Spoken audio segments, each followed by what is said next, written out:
Good morning, y'all. In today's video, I'm going to be walking you through two main things that I want you to add to your individual practice for this week. We're going to be talking about a new scale, the A major scale, and we're also going to be talking about a new song called Allegro, and that song is going to use the notes in the A major scale to help you practice that. So for the sake of time, so this video doesn't get too long, let's go ahead and start talking about A major. Now, the A major scale is a great scale to start immediately after D major, and that's because the fingering is all the same. You're going to use the exact same fingers in the exact same positions. The only difference is that you're going to start on the open A string and cross to the E string. So let me demonstrate. Here is the D major scale that we are already familiar with.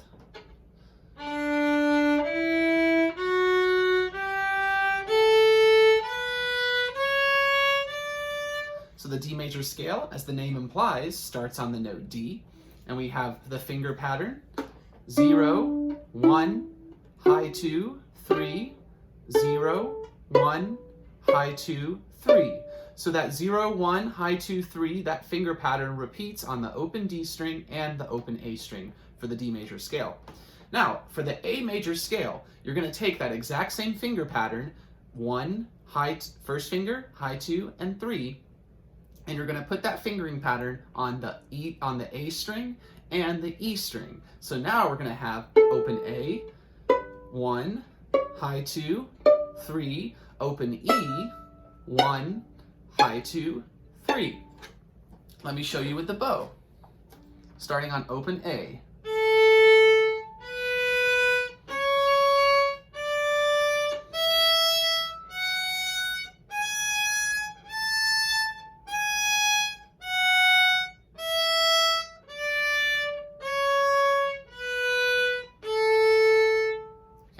So the notes for the A major scale are very similar to the notes for the D major scale. We have A, B, C sharp or C, D, E, F or F sharp, and then the only note that is different than the D major scale is this note, which is G sharp or G. G sharp we have not played much yet, but this is a new note that is found in the A major scale. So we have G or G sharp followed by A, okay? So that G sharp is usually a G natural in the key of D major. In D major we have D, E, F, G, G, normal G, natural G, but in the case of A major, this G is now sharp. So it is G sharp or G. Okay, I'm going to play the notes for the A major scale in order, going all the way up and back down without saying anything. This is your opportunity to slow down the video when you're ready to play along. A major. 1, 2, ready, play. 2, 3, 4. 2, 3, 4. 2, 3, 4. 2, 3, 4. 2, 3,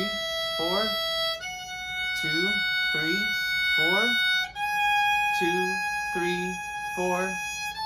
2, 3, 4. 2, 3, 4. 2, 3, 4. 2, 3, 4. 2, 3, 4. 2, 3, 4. 2, 3, 4. 2, 3, 4. 2, 3, 4. 2, 3, 4. Off. Okay, so that was whole notes. I was giving each note 4 beats. Now let's try half notes, A major. 1, 2, ready, go. 2,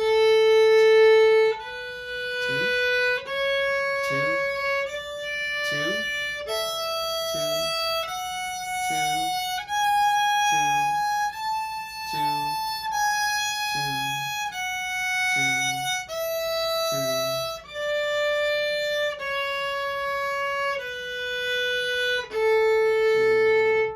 Half notes. Now, quarter notes. We're getting faster. 1, 2, ready, play.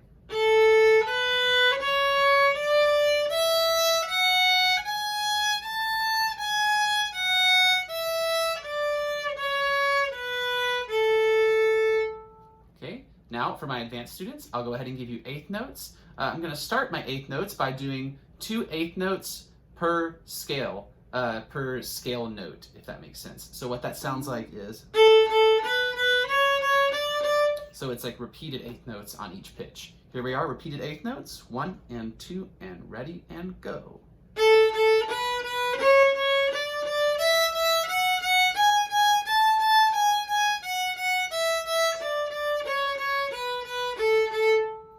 Now, to make that even faster, only 1 eighth note on each pitch in the scale. So we're going to have that fast. Here we go. 1 and 2 and ready and go.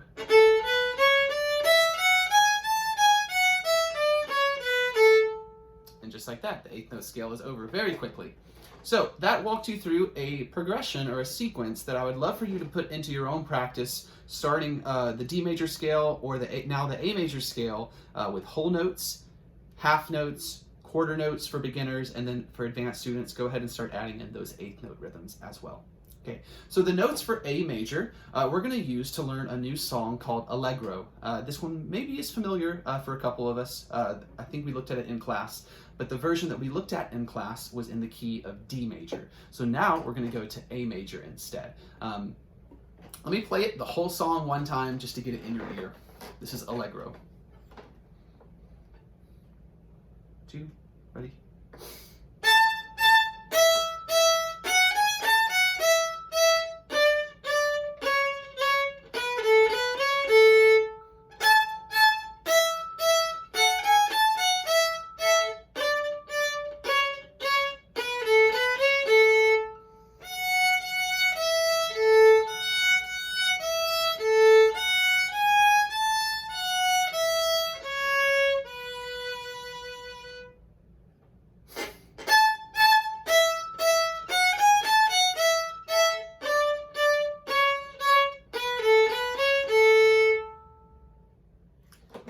So, pretty short and sweet. Now, Allegro is a great song to start learning after you've figured out some of the fundamentals that we practiced in Twinkle and Are You Sleeping, French folk song, and so on. It just there's a little bit more complexity to the structure of the song, and it introduces a couple new techniques. Let's talk about all of that. So the structure of the song is contrasting styles. And contrasting styles means that you're going to hear at least 2 things that are just different from each other. So here is style number 1, the very beginning of the song.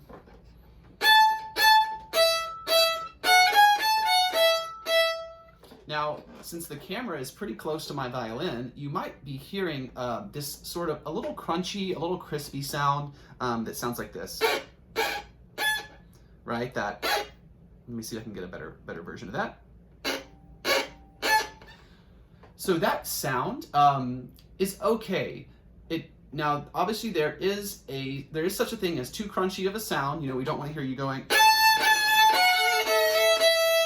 something awful and nasty like that. A little bit of crunch at the beginning of the note is okay, though, because that is basically telling you that your bow is locked into the string and it's sunken into the string, so it's going to stay there and it's going to give you good tone quality. So listen again for that ever so slight little crunch or pull at the beginning of the note.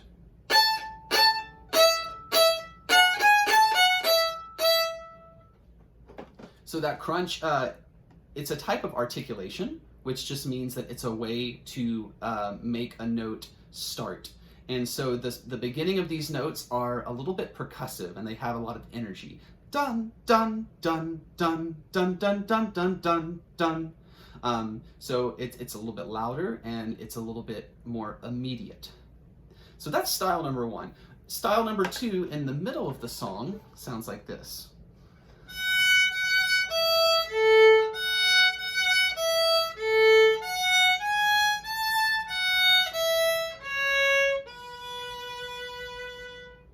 Now, if I play that correctly, you're not going to hear the little bit of the crunch at the beginning of the notes anymore. It's going to be very smooth, like the sound is just coming out of thin air.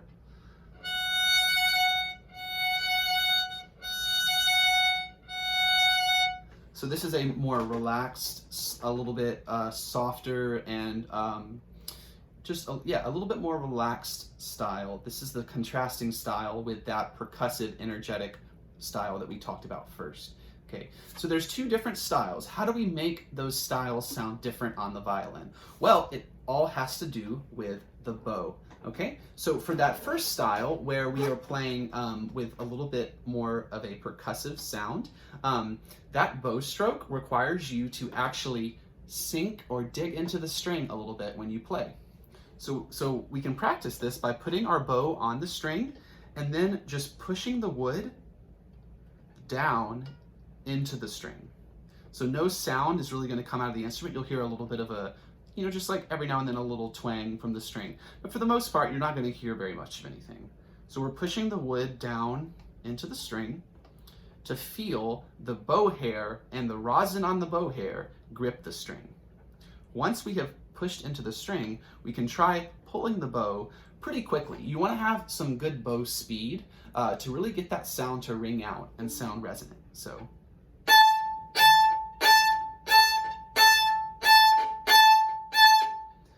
The last part that makes this sound good is that I am stopping the bow after each movement. Listen to what happens when I don't stop the bow.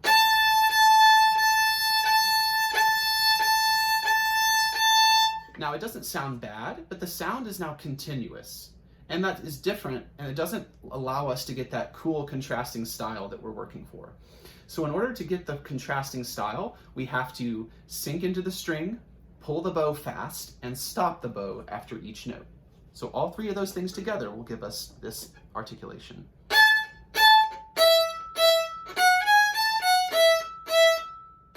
And that is contrasting style number one. For the middle section, the technique that we're going to have to use is sort of the opposite of what we just did. So rather than thinking about sinking so much into the string, we're going to think about floating on top of the string. And we're also we're going to move the bow a little bit slower. So we're going to see.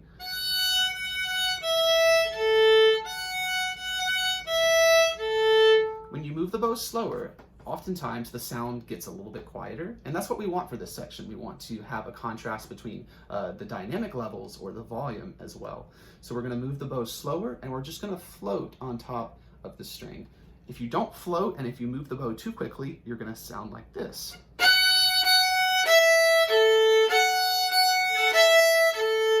And that just ends up sounding not great and too similar to the beginning of the song. So we're really striving to figure out ways to make these sections different. Okay, so those are all the techniques that you're going to want to use, and I think it's a good idea to come back to this section in the video after you've learned the notes for the song, so you can really try and refine the way it sounds. So let's go ahead and talk about those notes then. The first phrase, we're going to break this apart into chunks like we usually do. Here's phrase number one.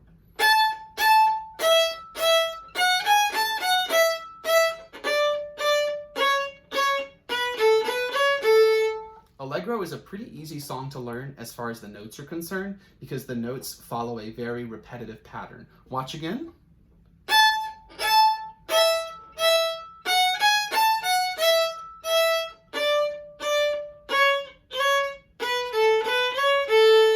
So the first note I'm starting on is A, third finger A. We are in the key of A major, and the last note of that phrase is open A. We're basically making our way down the A major scale with just a couple little extra notes in there. So we start out by playing A, E, E.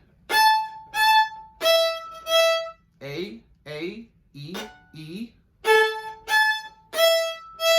A, E, E. Those are the first four notes of Allegro. Then the next little bit, measure 2, is F, G, A, F, E, E, F, G, A, F, E, E.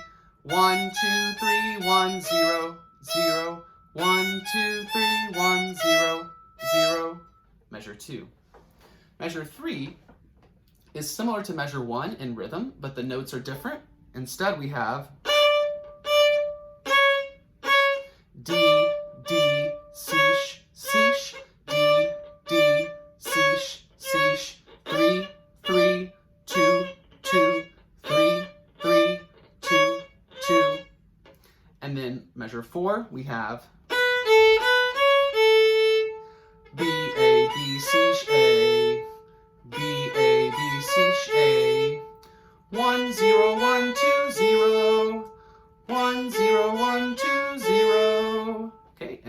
those sections, this whole entire part of the video, feel free to go ahead and slow it down if it's getting too fast for you so that you can make sure you're grabbing all of those notes. So we just broke apart the first phrase into its 4 measures, and here's what they sound like all together. Nice and slow. 1, 2, phrase 1.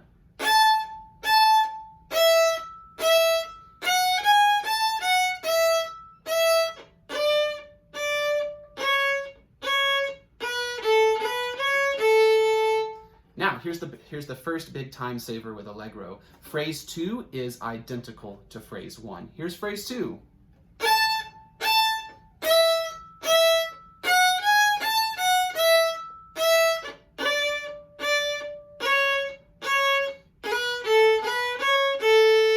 So if you learned phrase 1, you already learned phrase 2. And you can either think about it like they're the same, or you can just think about it like phrase 1 is repeated 2 times. No matter which way you think about it, you're going to end up doing the same thing. So those notes for phrase 1, play them again in the same order with the same rhythm for the second phrase, and you're already halfway there. Okay? Now, let's talk about the middle section, that slower part. Listen to it one more time. With the floating, softer bow, we have...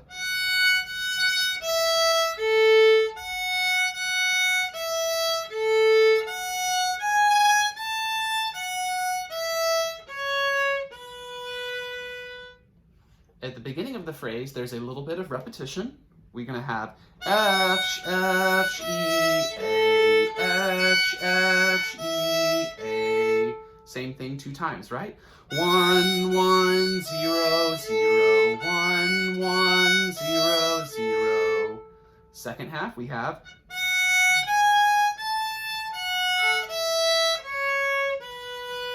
slowly, those notes are F, G, A, F, E, C, B. Finger numbers 1, 2, 3, 1, 0, 2, 1. Okay. So for that middle section, we are striving to make those notes long and connected and have the bow floating gently and swiftly across the strings. Okay. Now, here's the other time-saving part of Allegro.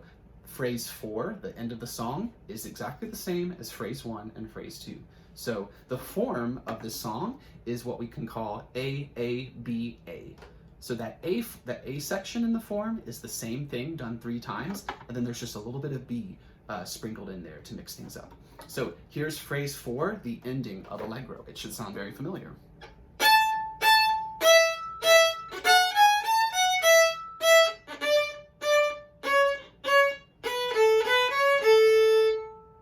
And you're done.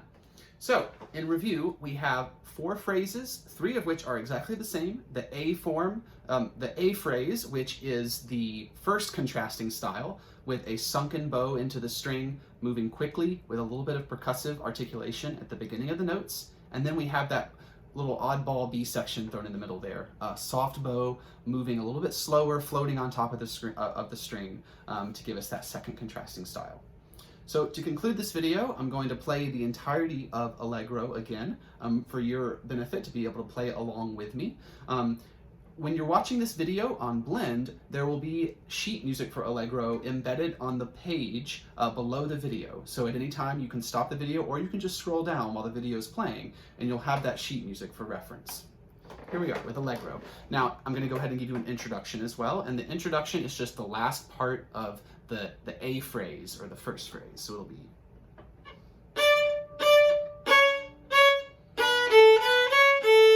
that's going to be your introduction, okay?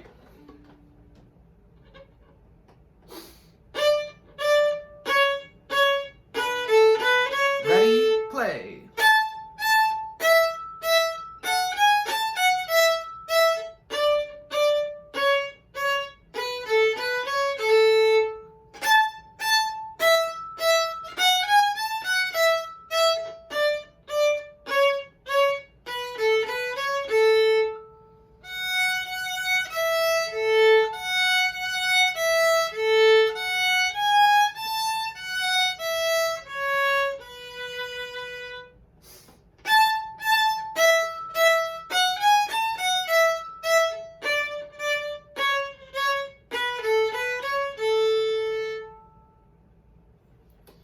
there's a couple of extra little musical things that I did in there, and for the sake of time, I won't talk about them today, but feel free to contact me and reach out if you have any questions about what I did, either the slowing down in the middle or the retakes, if you notice those with the bow.